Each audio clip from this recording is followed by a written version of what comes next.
Hi and welcome back to my channel, the place where you can always expect to be utterly disappointed. I'm that Sadness Bearer Zero, and in today's video, I'm going to be talking about Bodies, Bodies, Bodies, a very fun little horror comedy released by A24 in August of 2022. Bodies, Bodies, Bodies is yet another addition to the ever-expanding behemoth of A24 movies, a production and distribution company that really established itself as an important and notable business when they released their debut movie, A Glimpse Inside the Mind of Charles Swan III, in February of 2013. They have since then distributed and produced over 50 movies of varying genres. They didn't become an actual production company until 2016 when they released and produced Moonlight, the first A24 film to be fully financed and produced by them, and ended up receiving 3 Academy Awards, including one for Best Picture, which allowed A24 to become the entertainment industry mainstay they're known as today. However, A24's dive into straight horror didn't really kick off until they released Hereditary in June of 2018, which is widely considered to be one of the best horror movies of all time. I have yet to see it, so I'm probably not qualified to say much more about the movie, but since the release of Hereditary, A24 have taken advantage of that movie's success and released a plethora of other widely successful horror movies, including Midsommar in July of 2019, The Lighthouse in October of 2019, the wildly popular X in March of 2022, its prequel Pearl, which was also released this year, and of course Bodies, Bodies, Bodies in August of 2022. I'm very glad that A24 figured out what they're best at. Bodies, Bodies, Bodies is about a group of rich friends who decide to go on an impromptu vacation to their friend's luxury mansion before an incoming hurricane knocks out any chances of travel, or they decide to play a murder-in-the-dark style game called Bodies, Bodies, Bodies after the hurricane kicks in. And like most horror movies, shit ends up hitting the fan real fast. I definitely don't think this movie will appeal to fans of the standard slasher formula, because this movie is so much more than just a straight horror movie. It's funny, very up-to-date with how Gen Z era teens act these days, and it's also just a damn entertaining watch overall. If you're able to sit through the begrudgingly slow introduction where not much is happening, I have to recommend this movie to anybody who is a fan of horror comedy, because I had a hell of a time watching this movie, and it's one I have to recommend you go into blindly because it has an absolutely ridiculous twist that you deserve to have unspoiled for you. I won't talk about it in this video since I'm nice, but do be forewarned. I do have a few very nitpicky issues with this movie, but I'm going to talk about the positives first, since there's plenty of them. First off, huge props to the entirety of the cast for giving awesome, funny, and sometimes emotional performances. Everybody in this movie plays the role they're supposed to so damn well, whether that's Pete Davidson as the douchey TikTok star David, Maria Bakalova, I hope I pronounced that right, as the mysterious but ultimately innocent Bee,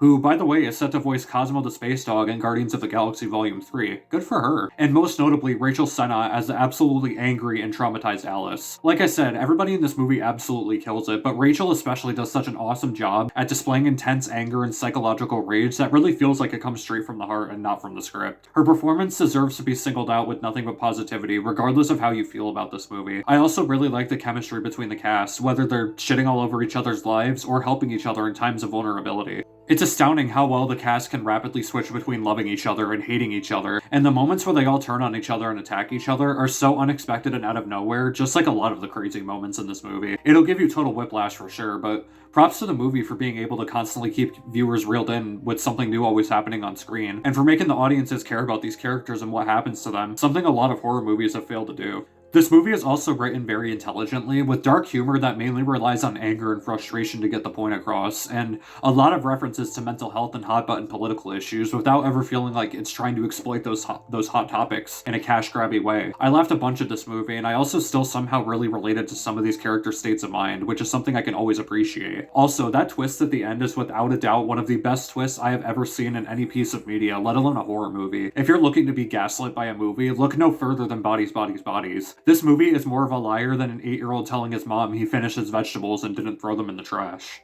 Like I said though, I got some nitpicks with this movie, but they honestly barely affect my score in any way. I don't like how slow and uneventful the start of this movie feels, especially with the very one-dimensional AI performances that kind of just came out of nowhere. A lot of these scenes seem to drag on for way too long, with pointless bits of characters trying to be developed into suspects for the later events, or just simple red herrings. It feels really weird in a movie that constantly has something new going on, and while it is the start of the movie, I think it could have been a lot faster paced. I'm also not a huge fan of the relatively tame death scenes that could have been so much more graphic for a Gen Z slasher movie. They're not completely bloodless, but with a movie that has a premise this promising and interesting, and an R rating, I wish these deaths would have been a little more brutal and impactful, especially since this movie is sharing the same year as movies like Texas Chainsaw Massacre and X. It doesn't bother me too much personally, but they're so kind of disappointing for a movie that was set up to be a bloody slasher, let alone for a movie that's rated R. That's really it, though, guys. Besides those few nitpicks, I think Bodies, Bodies, Bodies is one of the most unique and interesting horror movies of 2022, and I'd have a hard time not recommending this movie to anybody who's just looking to chill out and have a fun time. Besides a slow start, Bodies, Bodies, Bodies is a fun, interesting, and suspenseful good time. This movie honestly gets a 7.5 out of 10 for me. I really like this movie, and I highly recommend it.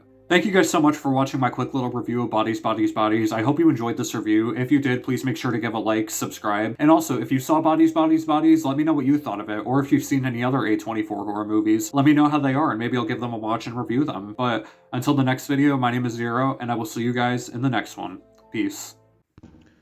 November 17th, 2022. It's been 3 days since I watched Bodies, Bodies, Bodies, and his face is still haunting me. Why does he live rent-free inside of my head? What is it about him that entices the devil on my shoulder so much? I haven't told anyone about this problem because I know they think I'm crazy.